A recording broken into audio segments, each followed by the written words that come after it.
Okay, thanks everybody for coming. We're going to get started here. So I just want to go over a little bit of logistics.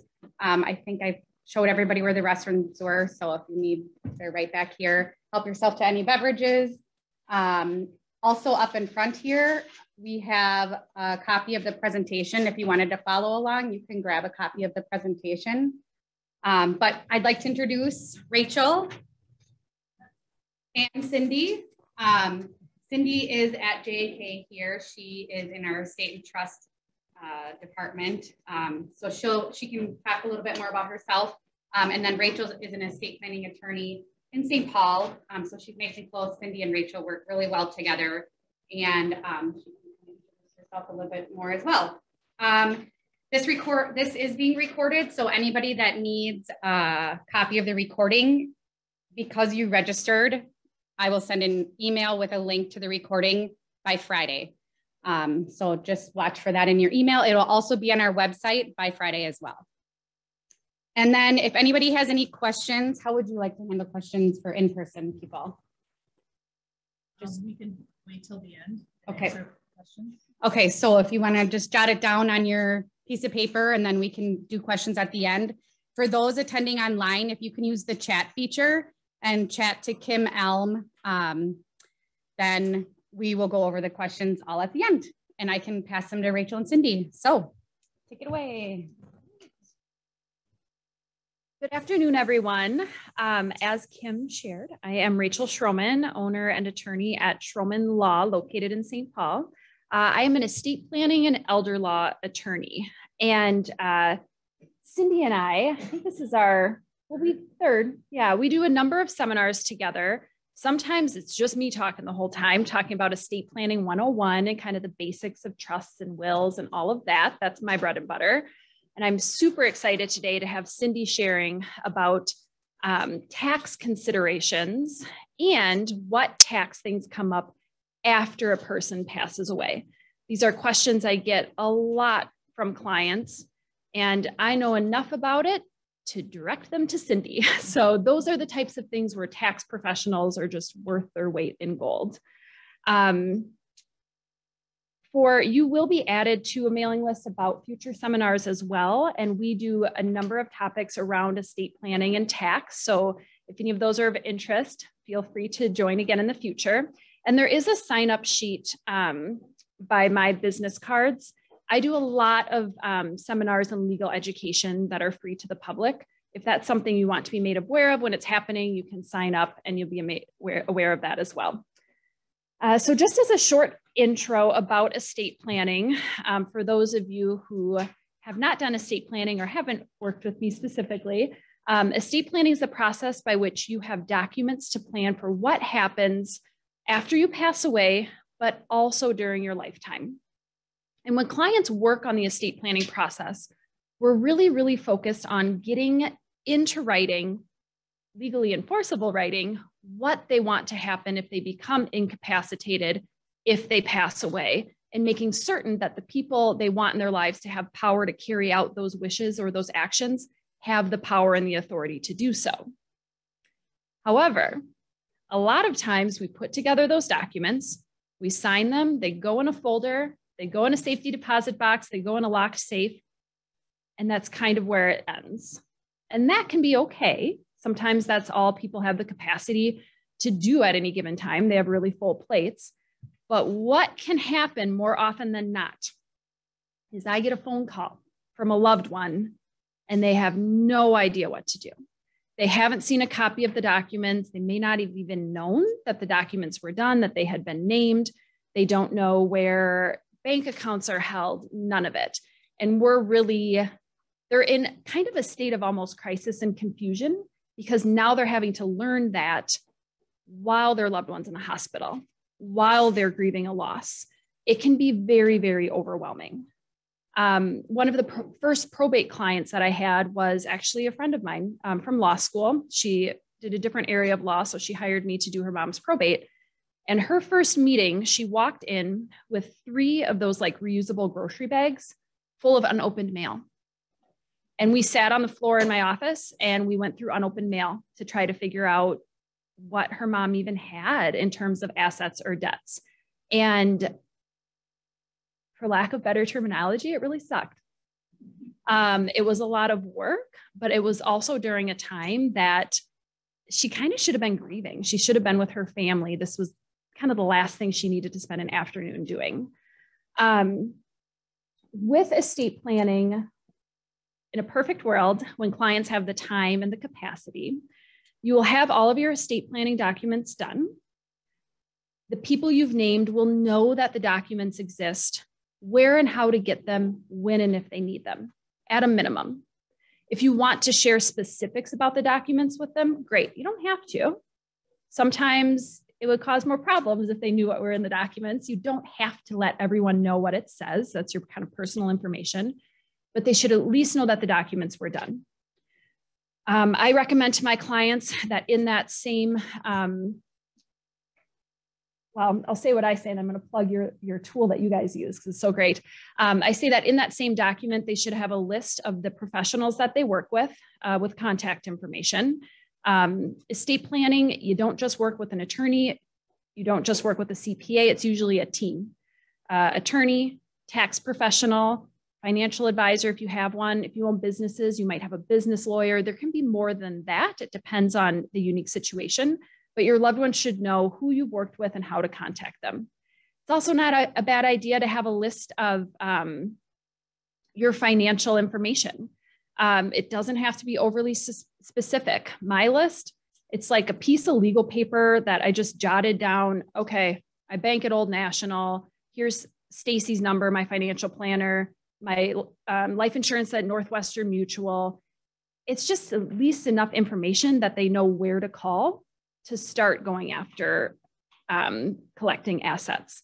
I had a client recently whose husband passed away, and we were meeting and going through collecting different assets. And I pulled open the intake information they had given me. And I said, well, what about this IRA with whatever the company was? And she said, well, I didn't know about that. I said, well, I have here that he had an IRA here. You might want to call and check. It had like $200,000 in it. That very likely could have gone not ever being collected. So that's why it's really important that people know where those things are. The same with, I have a list of here's where my electric bill gets paid. Here's the credit card information I have, etc.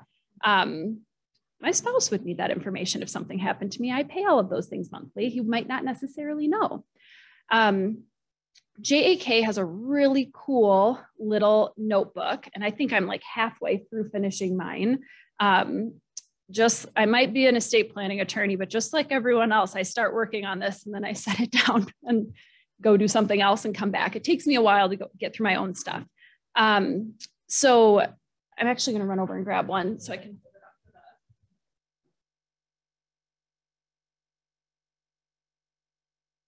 So JAK has this short little like notebook that you can utilize and fill out, and it goes through a ton of information. Like I was looking through it when I first got one from Cindy, and there were things I hadn't even thought of writing down that I was a little remiss that I hadn't thought of it myself, right? So this is a really, really good tool as well. It's very thorough. It goes through, right here, financial advisors and contact information, income and liabilities, your different investment accounts, your will information, the location of your documents. You can write out different funeral information. Really, really a great tool that helps you get it done yourself. So I recommend picking up one of those on your way out. If you're not here in person, I'm sure you can contact Kim or Cindy, stop by, meet both of them, get one of these because they really, really are a great tool. And I believe you developed this, didn't the team worked? Yeah, JAK themselves as a business put this together and developed it, which is really, really cool. Okay, so talked about planning.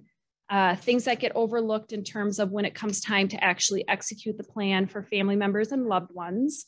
And that's really kind of the perspective we're going to be viewing today's seminar through. When I present, a lot of times we're talking about planning. We're looking at things as, what do I do before I pass away? In today's example, we're going to be dealing with the estate of someone. So Charles Brown has already passed away, and now we're walking through that. And Cindy is going to run the show today. She's the one with all the expertise in this area, and she's going to talk through this hypothetical and really provide an education of things that might come up to be prepared for or to prepare your loved ones for after a passing, particularly as it relates to tax issues. So without further ado, Cindy McLaughlin. Hi, my name is Cindy, and we're going to talk today about the estate of Charles Brown. So, oh, I hit the wrong button, sorry. So Charles Brown, known as Charlie to his family and friends, was born in 1950, and he died on April 29th, 1922. And he had one sister named Sally, and she was married to her husband, Linus. They had 5 children. So Charlie was, his parents predeceased him. So he decided that, he was going to share his wealth with his family. So after he graduated from high school, he grew up in St. Paul. He went to UCLA, studied there, and formed a business, Blockhead Industries. Blockhead Industries was, they made equipment for sporting equipment. And he was very proud that he created the football that was used by the NFL. So he made quite a bit of money in his life. He had a Minnesota cabin. He had a house in Palm Springs, and he also had a residence in San Diego. He never married, but he was close to his family. So what did he do before he died? He planned. He planned, and so that's what we're going to talk about. What did he have? How did he plan? What did he miss? And what types of things you would look for when you're planning your estate so that you don't miss the same things that Charlie did.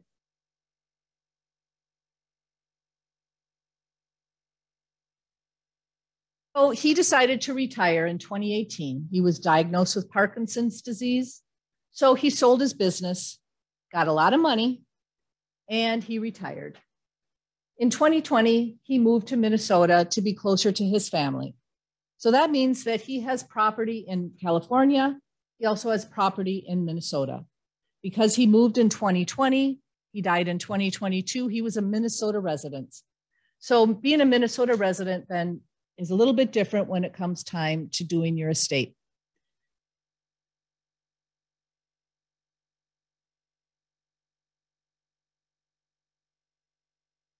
So before he died, he did some planning. What did he do before? He went to an attorney, like Rachel, and he did an Eyelet. An Eyelet is an insurance trust. It's not a part of your estate, but we report it on as a party, as we report it on your estate, but there's no value. It's not owned by the estate.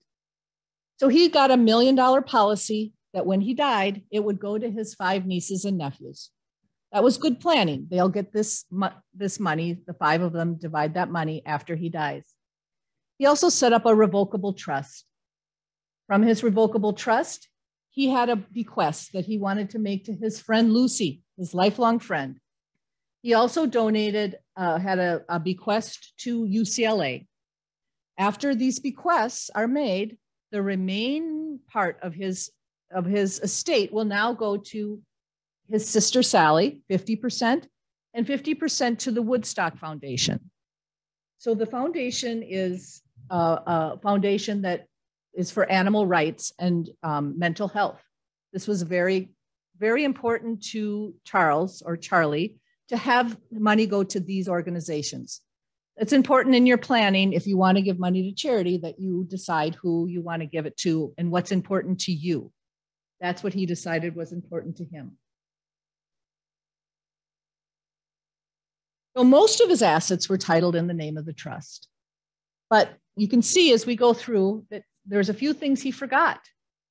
He had his home in San Diego. It was valued at $975,000. He started renting it when he moved to Minnesota for $2,500 a month. So the income, it's an income property. It's part of his estate. It's in California. However, it won't be part of his Minnesota estate because it's part of California. California does not have estate tax, nor do they have inheritance tax. Not anymore. It's part of the Minnesota estate, but it won't be taxed. It'll be as high.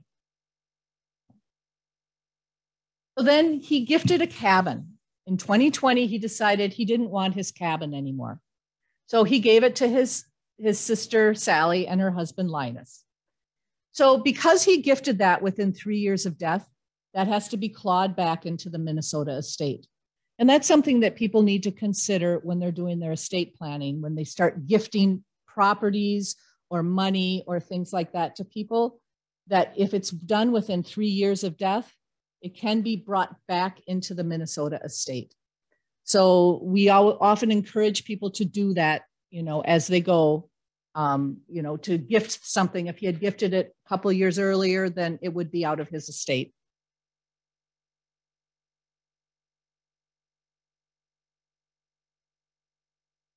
Had these assets. He had a home in Palm Springs, California, and he had 1,000 shares of 3M stock. His mother worked for 3M for many years. She left him 1,000 shares of 3M stock.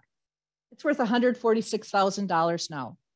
He never titled it in the name of his revocable trust. So now these shares of stock, including his home in Palm Springs, which he never titled in his revocable trust, even though he had one, will now have to become a probate asset. And he will have to open probate with an attorney.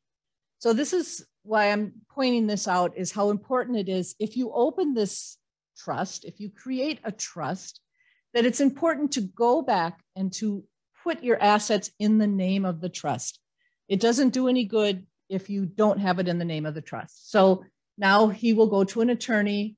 They will open probate so that these assets can be sold or disposed of.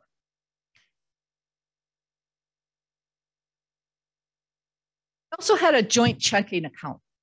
He had this with his sister, Sally. After he moved to Minnesota, he was feeling like he needed more help. He moved to assisted living, and he needed her to help him with paying his bills and expenses for his homes in California and his cabin and the cabin was no longer his, but his 2 homes in California. Because it's a joint checking account with his sister and not with a spouse, it'll be included 100% in his estate. However, Sally is the beneficiary of this asset because it's a joint account.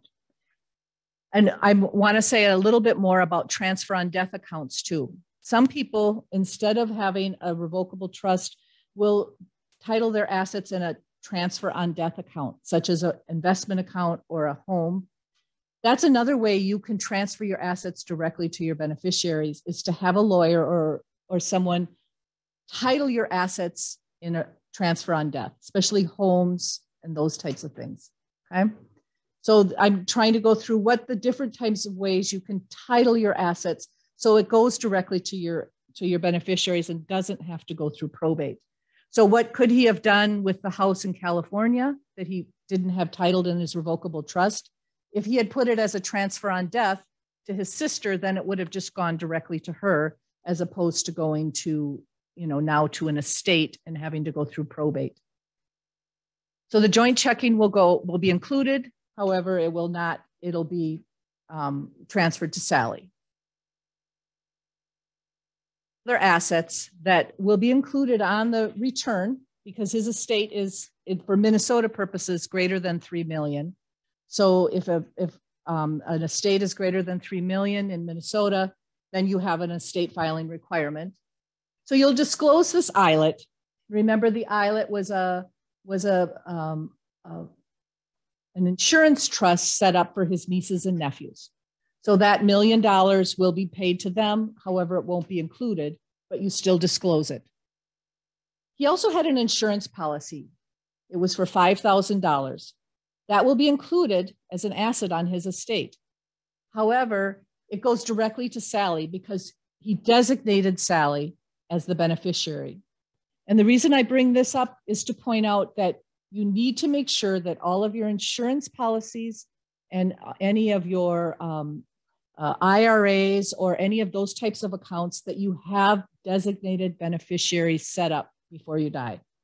Those go directly to the person right after you pass away. And if you don't have it designated, it goes to an estate.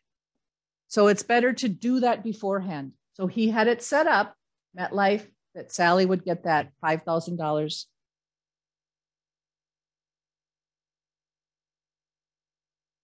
So other assets that are included in an estate that some people don't always think about are your belongings.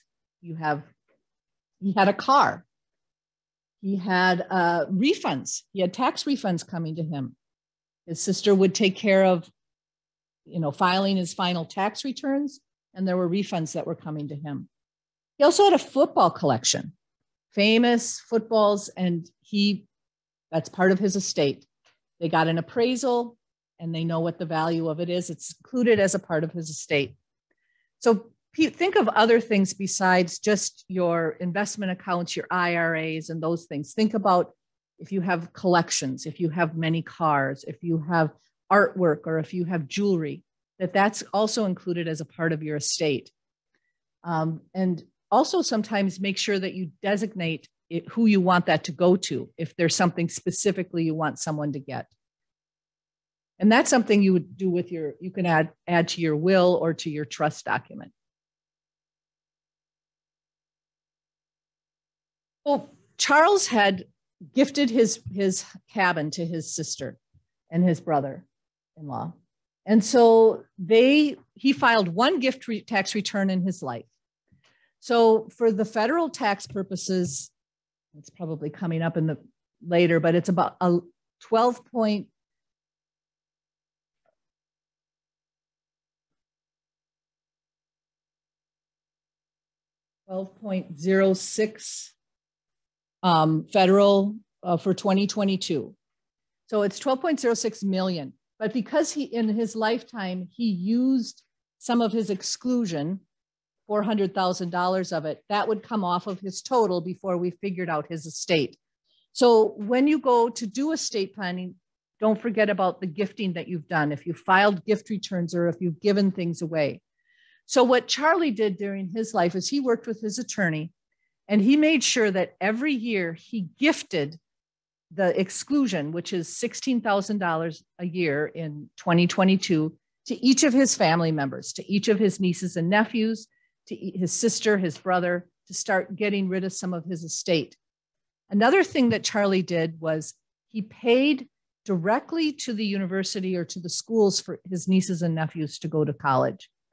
By doing that, he's reducing his estate, but it's not included in either his lifetime gifting exclusion or his annual exclusion, which is the $16,000. So it's a good idea to think about these different methods you can use to reduce your estate, but still help your family members. You can pay directly to the school, and you can also pay medical expenses directly for somebody, and it does not come out of your annual or your lifetime exclusion. So that's a good planning technique. What else did he have? He had some investments. A lot of, he sold his business in 2018. He had a lot of money. So he had, stocks. They were titled in his revocable trust. He had cash. They were titled in his revocable trust. That will go into his revocable trust and then be distributed to the beneficiaries of his trust. So I think I had mentioned earlier that he had specific bequests, he had specific bequests that he was making out of his estate. He had a charitable bequest to UCLA. He had a bequest to his friend Sally for $500,000. So those bequests are paid first out of your estate. Once you pay out those bequests, then what's left is called the residual estate.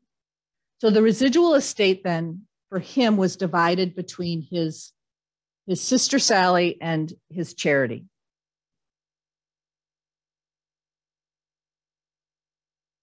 Here I'm going to talk a little bit about an IRA. He had an IRA, and the IRA was worth $3 million.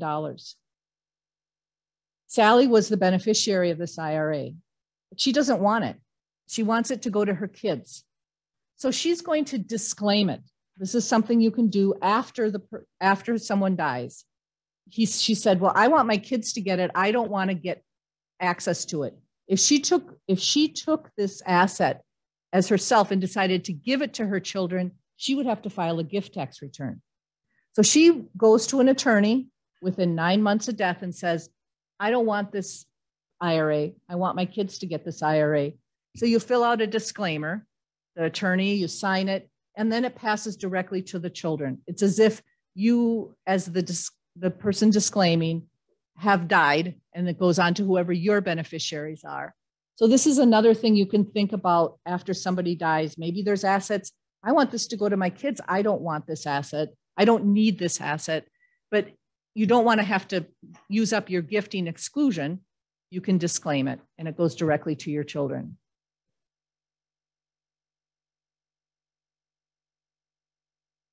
So here we talk again about his donations. He bequests to UCLA, he bequests a cash bequest to Lucy, and then to the charitable foundation.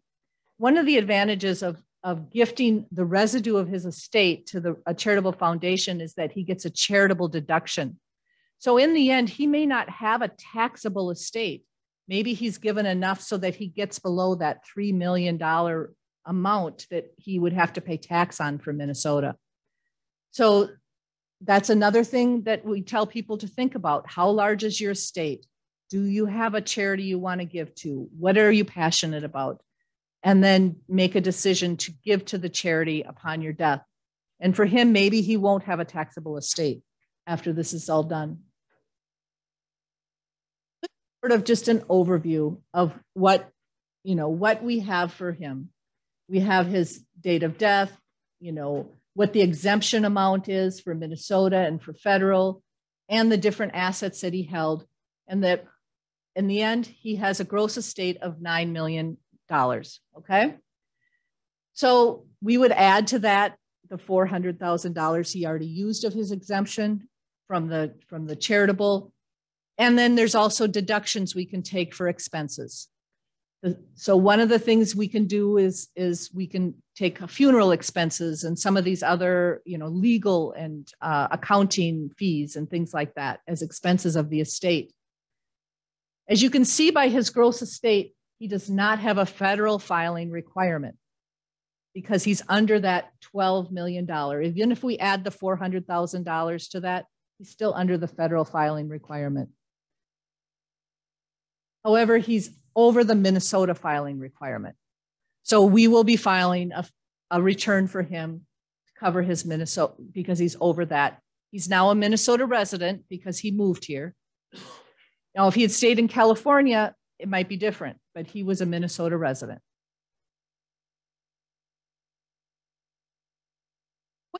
Then after, so now we know what we have to do. What types of returns need to be filed? You'll need a final 1040 for a decedent. Final 1040 is just like an individual. It's any income that's earned up until the date of death. So for Charles, he died on April 29th. All money earned up until April 29th will be included in his 1040. Anything after that will be included on another return that I'll talk about. 706, we talked about that already. The exemption amount is 12.06. So this is basically a picture, or what was the person worth on the day they died? The exact day they died, here's what they had, this is what it's worth. So he didn't have a surviving spouse, but if he did, she may want to file a 706 return because she could get the federal portability election, which means she would get his unused election to include in her estate. In this case, he wasn't married. His estate was small enough. There was no need to file a federal return. However, depending on the size of the estate, you may want to file if you have a surviving spouse so that you can grab that exclusion amount, especially now when the exclusion amount is so high.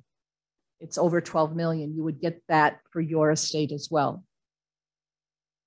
So the 706s due 9 months after death and can be extended for 6 months.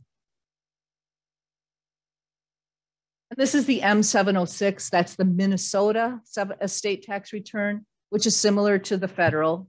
We still prepare a federal return, and then we generate this Minnesota return, and it comes back, you know, whatever, you know, the estate is worth, and then they pay tax on it. The difference with the Minnesota return is they're going to claw back in the house, the cabin that he gave to his family, because that's going to be included now. All of the due dates are the same. The 1041 is required if their income after death is greater than 600. In this case, it would be for Charlie. So think of it as income that's earned after they die until everything is distributed to the beneficiaries. You can choose different year ends for this. You can use a calendar year end, or you can use a fiscal. So that would be up to the usually we have the accountant and the trustee or the executor discuss what is the most beneficial time or, you know, frame to file these returns. So that's it for me. If you have more questions, or if there's something I haven't covered, you can ask us questions now. So, and for Rachel as well. So.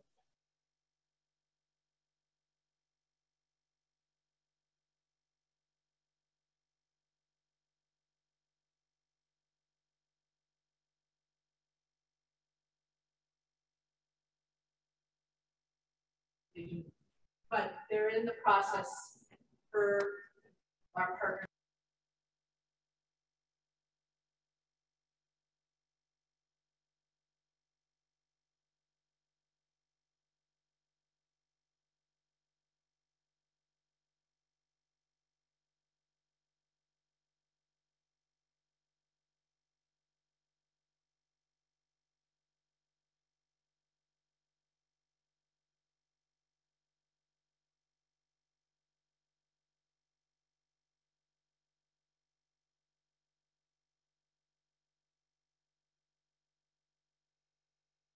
Sorry about that, technical difficulties. So the federal one has one. You can get that unused exclusion amount and add it to your own, so that you can sometimes even double, you know, what you get. Minnesota doesn't have that, but they're working on getting that, which means that if you have unused exclusion for the 3 million and you want to add that to yours, maybe you could get more added to yours, so that when the second to died, then they would have a higher exclusion than the 3 million. They would get their spouses unused.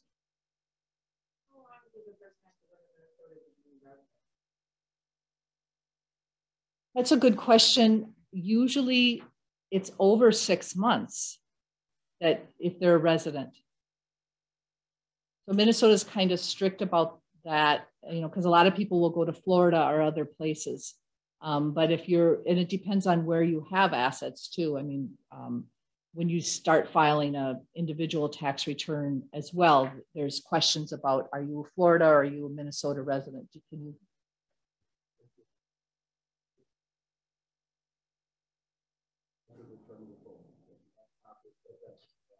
Yeah.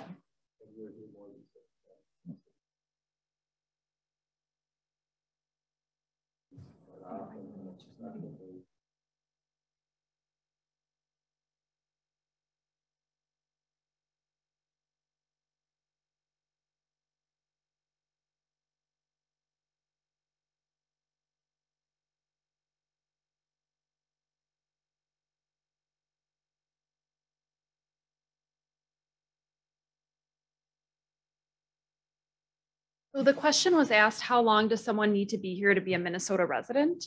And sorry, what's your first name? Todd, thank you. Todd, who works here at JAK, helped to answer in part that if someone owns property in Minnesota and spends more than half of the year here, they'll be considered a Minnesota resident.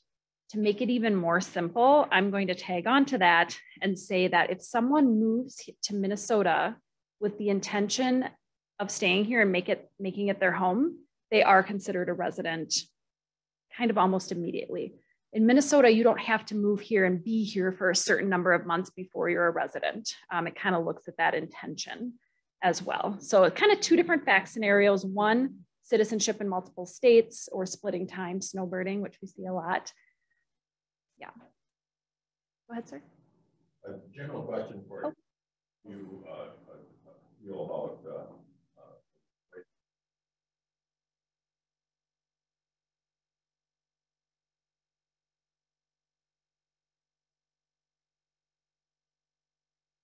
Okay, so we had a question about probate.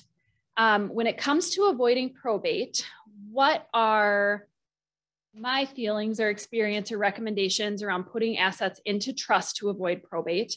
And what are the allowable amount of assets that can be outside of trust? So to start very basic, what's going to trigger probate in Minnesota is if a person passes away and they owned real property in Minnesota, so like a house or a cabin or even a plot of land, and or if they have assets that add up to be $75,000 or more that aren't passing by beneficiary designation. So let's say I have a client who owns a house in their trust. They have life insurance, IRA, 401k, investment account, all beneficiaried. But then they have a bank account with $75,001 in it. Probate in order to get that bank account. So in terms of putting assets into a revocable trust, revocable trust can be a really useful, effective way to avoid probate, but they're not necessarily the only way. And sometimes, depending on your estate, they might not even be the best way. Cindy kind of alluded to this when she was talking about transfer on death designations. When you work with an attorney, what should happen is that attorney is working with you to look at your specific estate. What types of accounts do you hold? How are they titled? What's the value? To determine the most efficient and cost-effective way to avoid probate. Now, if you owned your home, say you had bank accounts owned by your trust, maybe your trust is a beneficiary of an investment account, that can be ways to route your assets outside of probate. Sometimes trusts are overkill. Sometimes with certain people's estates, they can utilize beneficiary designation. So making sure those investment accounts, life insurance are all, have all the beneficiaries updated. You can even do that on your bank accounts. Banks don't call it a beneficiary. They call it a transfer on death designation or a payable on death designation, just a little different terminology. If you own real property in Minnesota, we have this slick little document called a transfer on death deed. They don't have these in every state. I'm from Iowa. You can't do them in Iowa, unfortunately. But in Minnesota, we have transfer on death deeds, which are essentially kind of like putting a beneficiary on your property. So you have this deed drafted up, and it says, at the time I and my spouse both pass away, the property automatically passes to, say you name a child or two. That gets recorded with the county. At the time the owner or owners are deceased, rather than having to go through probate, the survivors that would get the house file what's called an affidavit of survivorship with the county. The county is also going to want a certified death certificate and a what is it from the county? It's like basically a letter from the county saying that there isn't a medical assistance lien against the property. That gets recorded, and then the house is in their name. Pros and cons to each approach. This is not a one size fits all. There can be a lot of hiccups with using transfer on death deeds, depending on how many people you want to pass the house to, how well those individuals get along, etc.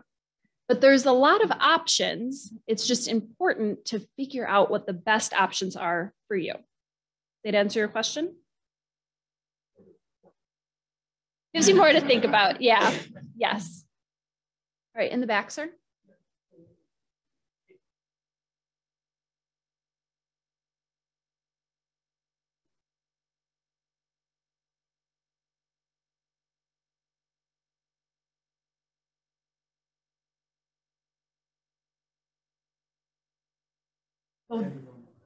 So the property in California, the one house was just titled in his name.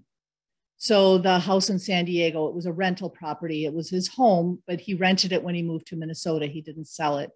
Then he also had a house in another house that was in his revocable trust.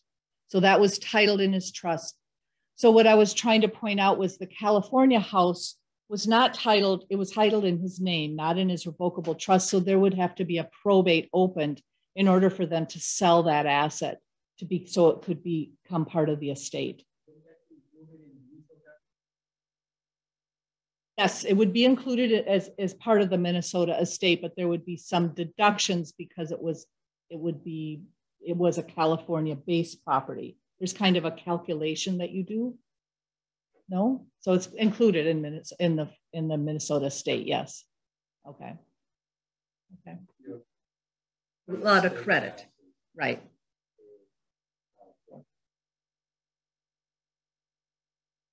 And I'm two things. One, with how frequently the Internal Revenue Code gets updated and changes, I'm always just in awe how up to date you stay on it. So some things could have changed since last time we went through this, and may change again very soon after this information. Yes. That's why it's important to work with a tax professional.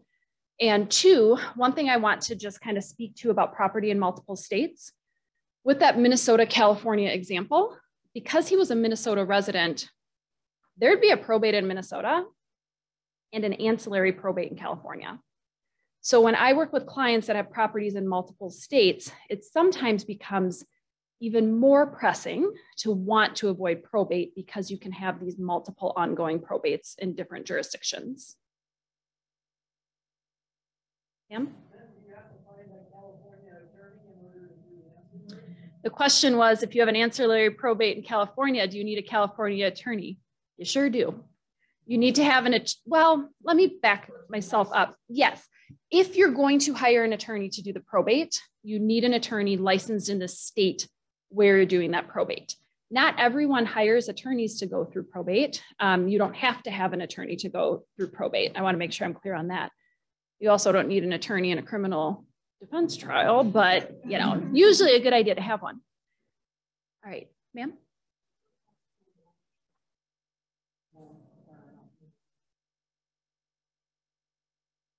Okay, so the question was, what about joint home ownership for couples who are not married and then one of them dies? So, two ways to own a home jointly. One way is called joint tenancy.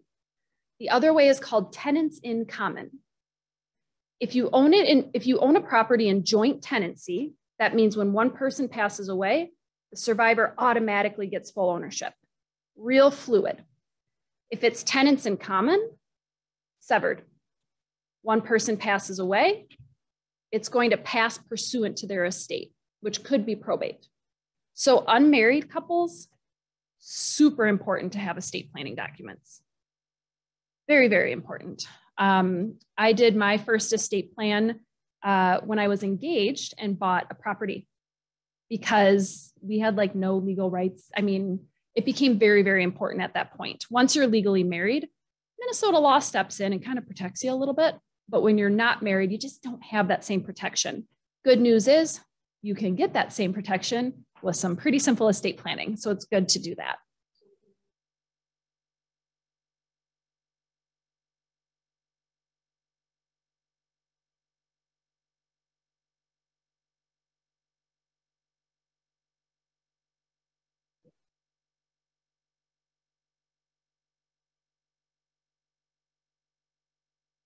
So the question was, if it's joint tenancy, one person passes away, their half automatically goes to the survivor.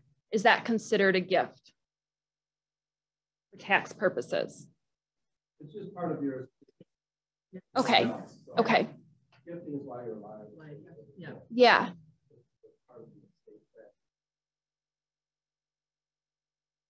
And you get the value. While you're alive.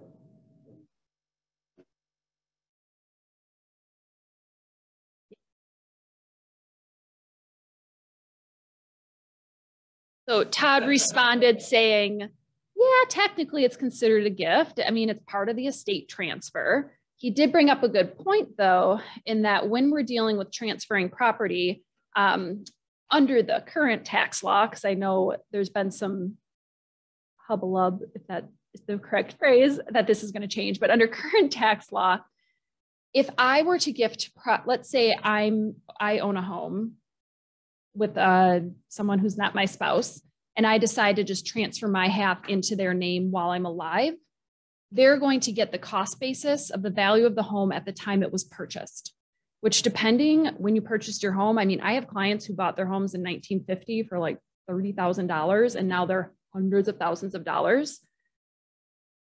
Low cost basis if they were to sell, pretty decent taxable event. If I passed away and my half went to that other owner, they're going to get a step up in basis, meaning their basis is going to be the value at the time of my death. Really nice tax benefit when that happens. And that is a conversation that I start with clients when we're doing that type of planning, and JKA finishes with them. Mm-hmm. Right, ma'am? Question was, what's the difference between a revocable and an irrevocable trust? So revocable trusts are typically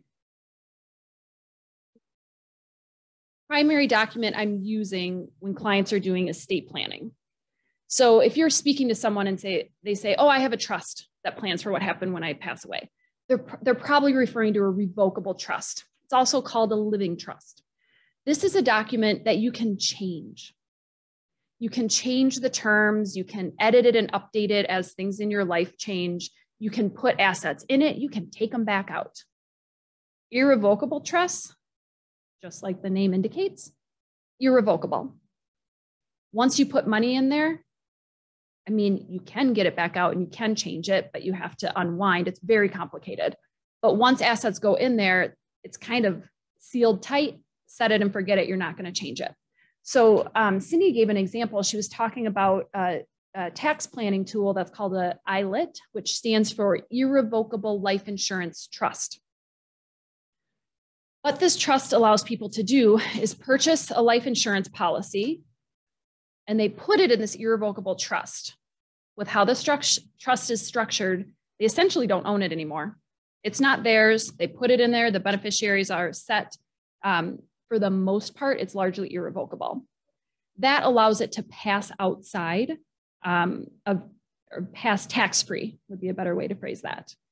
I don't do a lot of irrevocable trust planning. When I do irrevocable trust planning, my clients have usually exhausted every other estate tax planning option available to them. So when I work with couples, if their estate's over 6 million, we do some basic tax planning to protect the 3 million for themselves and then their spouse. So we get kind of a 6 million protection roughly.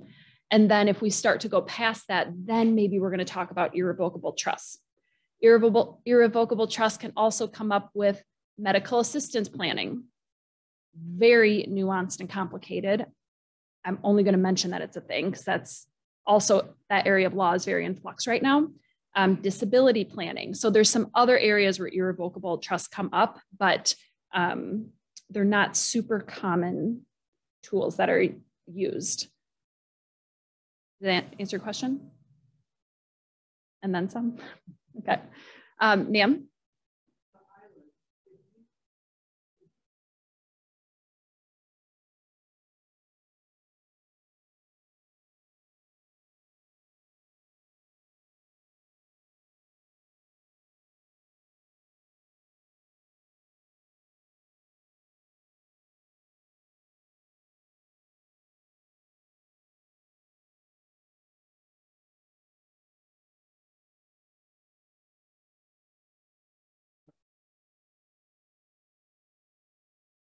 In theory, yes. I don't have particular experience with helping someone with a terminal illness do an Eyelet, so I have to research that a little and just kind of look into the specifics of the exact steps. But in theory, that is kind of how that works. Yeah. Yep. Yeah, it is. Yeah. Is that life insurance taxable income for the beneficiary? I don't think I repeated the first question. So the first question was, can someone with a terminal illness use cash to purchase a life insurance policy to then pass it free of tax through an Eyelet? And I said, in theory, yes. That's kind of an interesting hypothetical. Right? $50 to buy a policy, that's a deal. Put the money in. Yeah. Pay that. Okay.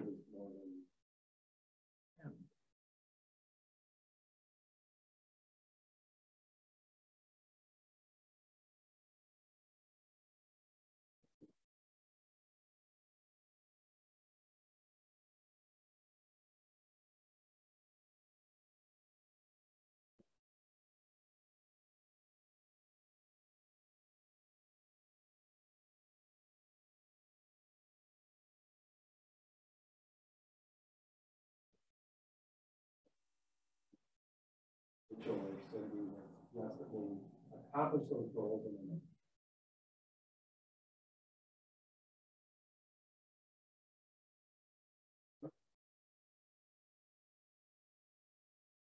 So Todd added on to that, saying that when the money is put into that irrevocable life insurance trust for tax purposes, it's considered a gift. Okay. Because it happens while you're alive. And reiterated the importance of working with an attorney and a CPA because there could be more beneficial approaches than using an irrevocable life insurance for that type of transaction or purpose. And then we had a little follow-up question that said, well, then does the money from the life insurance policy pass free of tax? For estate tax purposes, if it's an irrevocable life insurance trust, it passes free of tax. And for income tax purposes. Usually you're only taxed on any interest earned. If you interest from date of death until payment, which can be a few $1,000s, but if it's $1 million policy, that's tax-free. Any interest earned would be taxable. Okay. Good information. Do you see why we work as a team? All right. I don't know what a second question is. General that we can calculate, yeah. But our two daughters do not get along. So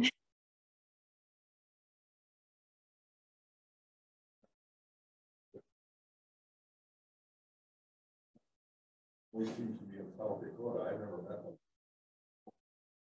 How we find a responsive personal representative? So the question was, first, it kind of laid out a scenario where if someone, let's say someone has children and the kids don't really get along, so they wouldn't be good executors for the estate or personal representatives. They've named a professional personal representative to act. And now they're trying to contact the guy, and it seems like he's always in South Dakota and he's not super easy to get a hold of. At this point, what do we do? The good news is you probably have Revocable Trust, so you can update it. You can change who you've named as your personal representative. And where do we find one? Well, in the Twin Cities, there's a lot. So when I work with clients that have, fact patterns where, gosh, we don't want to bother our family with this, or having our family do this is going to be like a ticking time bomb just with dynamic. And by the way, find me a family that doesn't have dynamic and I'll tell you they're lying. So with professional trust companies, there's a number of them in the Twin Cities, everywhere from your really big trust companies, Wells Fargo, for example. We have some medium ones. Trust Point is a company that I like a lot. And then there's individuals. There's a gentleman named Paul Dinzio who has Summit Hill Trust Company, just kind of does it on his own. When I work with clients and making these recommendations or connections, well, first of all, where do you find one? Get some recommendations and connections, and then have meetings and interview. If you've already had an experience and you said, gosh, this is really frustrating to us, we don't want to run into this again, that's what you lead with when you meet with them. This is what we're running into. Tell us how it's going to be different with you. And then you learn their process what it's like to work with their firm, what their fees are, and you can kind of vet them that way. But there are a good number, and I'd be happy to, you know, get you some of those recommendations. Cool. JAK also backs Trust Point. Good. One more. Yep.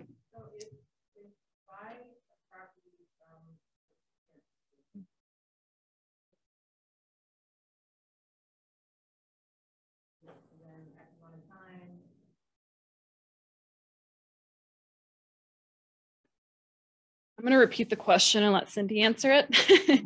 So the question was, if a child buys a property from a parent at below market value, and then the parent dies, is there a clawback? Is there anything that comes up for tax with this whole hypothetical? Well, did they file a gift return for the so it was below market value, right? So did they file a gift tax return or anything like that? So if you purchased it, then it's no longer their asset. You paid for it, but within 3 years, if it's less than, if you paid for, you paid less than the market value, yes, it could be clawed back in to the Minnesota estate.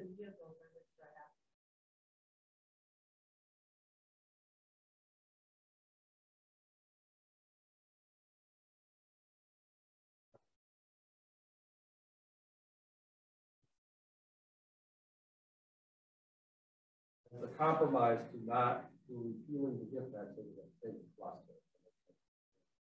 It's that fine. What we'll do is we'll have a Minnesota clawback of gifts in the last 3 years. Because Minnesota does not have a gift tax,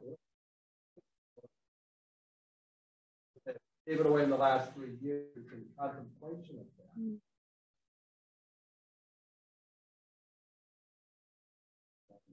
Get rid of a Minnesota. Right. Ask questions to even caveat this so I follow along correctly. So parents' house is worth $500,000.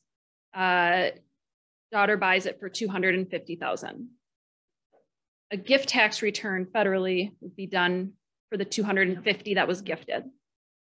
If that was done and the person passed within 3 years, Minnesota might still claw back that $250,000. Yep. Okay, got it. Interesting. Question in the back?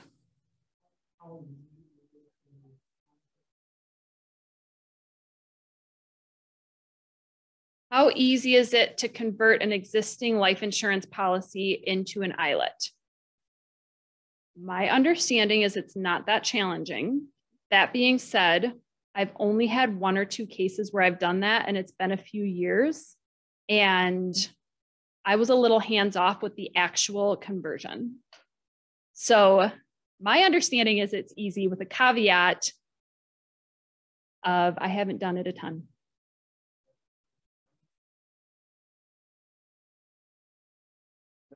Hence the concept of interpolated terminal reserve. Anybody that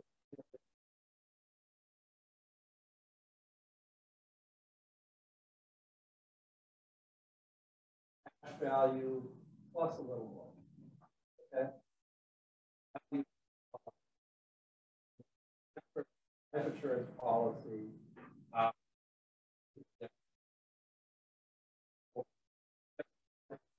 Life insurance policy, where they, even for federal purposes, are clawed back. Mm-hmm.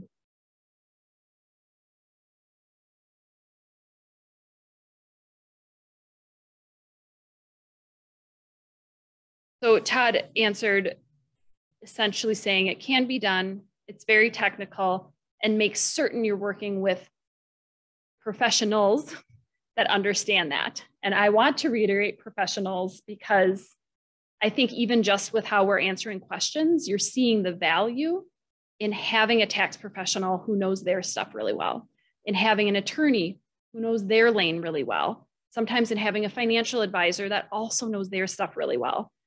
Some of these more complicated transactions, I've gone through them but I've advised in my lane, and I haven't even necessarily needed to have a lot of insight into the other stuff because I wasn't the professional steering that ship, nor necessarily should I have been, because they had someone else who knows that like the back of their hand that they can trust for that piece.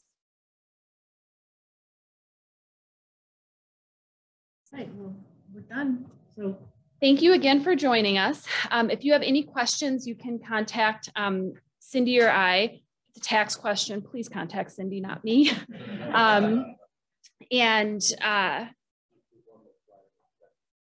Yeah, we'll go to the slide with our contact info. Oh no, I think it fell asleep. I don't mix well with technology. This happens every time I try to use that pointer, it like freezes. You'll be getting a copy of the slides. Our contact information is at the end. Reach out, let us know you attended the seminar. We're happy to take the time to answer any of your questions. Have a good rest of the day. Thank you.